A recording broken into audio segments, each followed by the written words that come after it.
Aujourd'hui on se retrouve par un update lecture, donc mes lectures de mars, avril et mai, ce qui correspond à peu près au printemps. Je vais pas vous parler de toutes les lectures que j'ai faites parce qu'il y en a certaines dont j'ai parlé dans d'autres vidéos ou sur Instagram. D'ailleurs si vous ne me suivez pas sur Instagram, je vous mets le lien dans la barre d'infos et ici, il y a mon nom qui va s'afficher. N'hésitez pas à me suivre, je crois que c'est le réseau social sur lequel je suis le plus actif.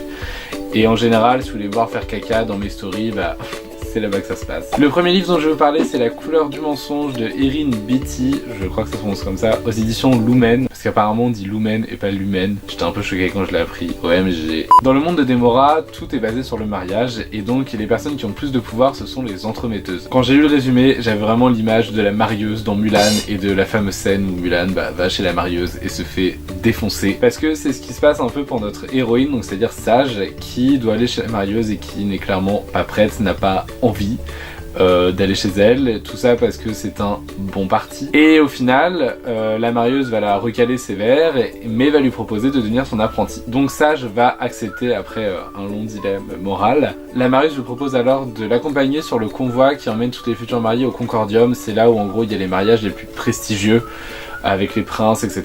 Et donc forcément c'est là où se fait toute la politique. Donc Sage accepte et dit ok, let's go, pas de soucis, hop hop hop, on y va. Ils sont accompagnés par une troupe de soldats. Et en fait, sur le chemin, ils vont se rendre compte que le pays voisin qu'ils vont devoir traverser prépare une invasion et potentiellement une guerre, voilà. Sage va devoir mener un quadruple jeu, je ne sais pas trop, entre espionner l'escorte, parce qu'on sait pas trop ce qu'ils veulent, etc. Espionner le pays voisin, elle se met au service de l'escorte aussi. Et en fait tout le monde joue un double jeu. Enfin le résumé le vendait comme ça, tout n'est question que de faux semblants et d'hypocrisie. Moi quand j'ai lu le résumé, j'avais vraiment trop hâte de le commencer parce que j'aime bien tout ce qui est machination politique où on sait pas vraiment dans quel camp est-ce que les gens sont, est-ce qu'ils sont vraiment ce qu'ils prétendent être, etc. Et souvent ça amène des retournements de situation assez ouf. Et là j'ai été un petit peu déçu parce qu'en fait il y a vraiment eu un retournement de situation où j'étais en mode what? J'ai dû revenir des pages en arrière pour me dire mais attendez, genre je comprenais plus rien. Là vraiment j'étais super surpris, après tout le reste c'était pas ouf. Voilà, les retournements de situation sont bien mais m'ont pas fait ah mon dieu, OMG, etc. Et en fait moi, mais je pense que c'est parce que j'avais mal lu le résumé, j'avais vraiment compris que la moitié de l'histoire se passerait sur le voyage et l'autre moitié au Concordium. Or là, tout se passe sur le voyage quoi. J'ai vraiment bien aimé ma lecture parce que je l'ai lu très rapidement. Mais voilà, je m'attendais à plus de machination, que ce soit un peu plus retors. Ouais. J'ai également lu Les Belles de Doniel Clayton aux éditions Robert Laffont, donc la collection R.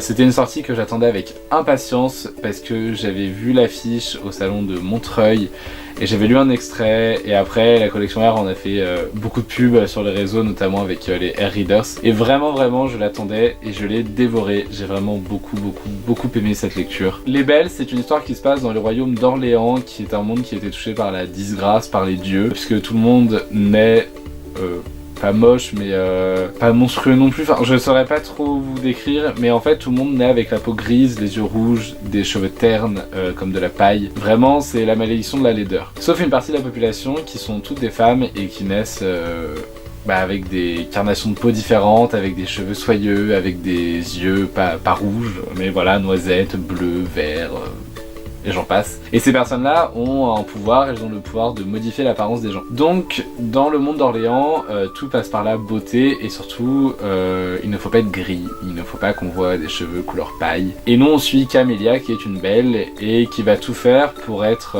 la favorite de la royauté et donc la belle de la royauté, puisque c'est l'honneur ultime, puisque vous transformez la famille royale. Sauf qu'évidemment, comme très souvent, elle va vite se rendre compte que finalement être la favorite, c'est pas si fun que ça, et que vivre dans la famille royale, ce n'est pas que de l'or et des paillettes. Camélia va en apprendre de plus en plus sur les belles et les secrets que cache l'Institut des Belles, et en fait nous aussi on a envie d'en savoir plus. Moi je sais que j'étais là mais c'est pas possible, et je voulais vraiment en apprendre plus et aller plus loin. Ça m'a beaucoup fait penser au Joyau, parce qu'il y avait ce côté les belles, on est des gens très puissants quelque part, puisqu'on est les seuls à pouvoir rendre les gens beaux, mais en fait on est prisonniers parce que on est les esclaves des gens riches, puisque on est obligé de les transformer. J'ai lu également Là où rien ne meurt de Calderon et de Maurras chez Robert Laffont. Je l'ai acheté au Salon du Livre de Paris. J'avais vu les auteurs qui m'ont dédicacé le livre, d'ailleurs c'était adorable, on avait beaucoup parlé, pas forcément du livre, mais un peu aussi, bref. En fait c'est Glenn de la collection R qui m'avait présenté les livres et les auteurs et qui m'avait dit tiens ça devrait te plaire, etc. C'est un mélange entre du young adulte et de la littérature classique entre guillemets. Il m'a expliqué, et les auteurs aussi qui étaient là, ils m'ont dit nous on prend les codes du young adulte avec des personnages adultes. On me l'a présenté comme du mystère romantique. On suit le personnage de Paul qui est au bord du suicide et qui d'ailleurs compte se suicider. Il ne passe pas à l'acte parce que des inondations ravagent la ville.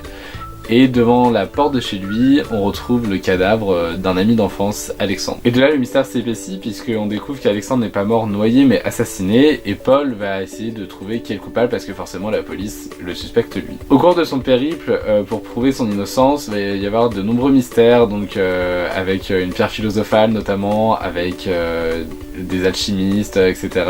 Une femme sortie d'un tableau. Il y a plein de petits trucs mystérieux, etc.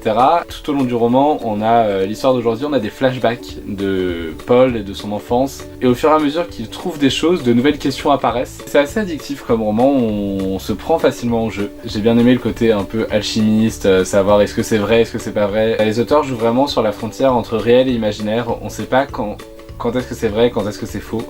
On sait pas où s'arrête la réalité et l'imaginaire. Où là, moi j'ai eu un souci, c'est par rapport à l'âge des personnages, parce que du coup c'est des personnages adultes et j'ai pas réussi à m'identifier à aucun des personnages et je pense que ça m'a un peu gêné au bout d'un moment. Et j'ai vraiment pas aimé le personnage de Paul que j'ai trouvé très antipathique. Au bout d'un moment j'ai envie de le gifler quoi. Et enfin j'ai lu Le Gang des Prodiges de Marissa Meyer chez Pocket Jeunesse. Il me semble que c'est son dernier roman. L'histoire de base me tentait de ouf parce que il y a des super héros, donc qui dit super héros dit oh j'ai postillonné. Qui dit super héros dit super pouvoir. J'adore les super pouvoirs donc j'ai dit allez yes. Après j'étais un peu freiné par le fait que sur la couverture il y a clairement marqué il a soif de justice, elle a soif de vengeance. Donc forcément on s'imagine bisous bisous. L'histoire se base dans un monde où les super héros ont battu complètement les super vilains. Donc les renégats sont les super héros et les anarchistes sont les super méchants. Et en fait les super héros sont désormais à la tête de l'État et essayent de reconstruire le monde qui a été complètement dévasté parce que pendant à peu près 20 ans je crois les anarchistes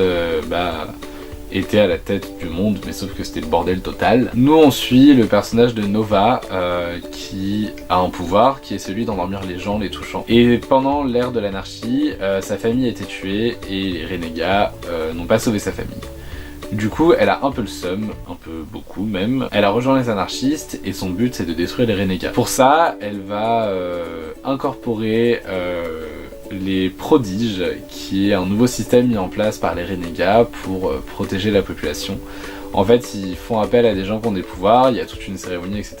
Et après, quand on devient un prodige, on est là pour veiller à la sécurité des gens. Elle va intégrer ce système-là, elle va intégrer une équipe et essayer en fait de tuer les renégats de l'intérieur, d'assimiler un maximum d'informations pour les divulguer aux anarchistes et que les anarchistes puissent tuer les renégats. Sauf que en intégrant les prodiges, elle va faire la connaissance du fils de deux renégats, donc les deux leaders, enfin, ouais c'est les chefs des renégats on va dire, et ils ont un fils et donc adoptif et elle va faire sa connaissance, elle va intégrer son équipe.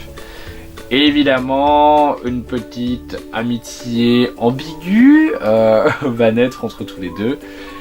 Et voilà, elle joue vraiment sur un double jeu entre je l'aime bien, mais en même temps je suis là pour me venger, etc. Et même lui a un secret, je vais pas vous spoiler. J'ai bien aimé le personnage de Nova, donc Nightmare de son pseudonyme, ou Insomnie comme vous préférez, qui est un personnage un peu complexe et on a vraiment, j'ai vraiment eu pitié d'elle et je la comprenais et je la soutenais dans tout ce qu'elle faisait. Ce que j'ai particulièrement apprécié dans le livre, c'est que tout n'est pas noir ou blanc, voilà, finalement. On parle de super héros et de super méchants.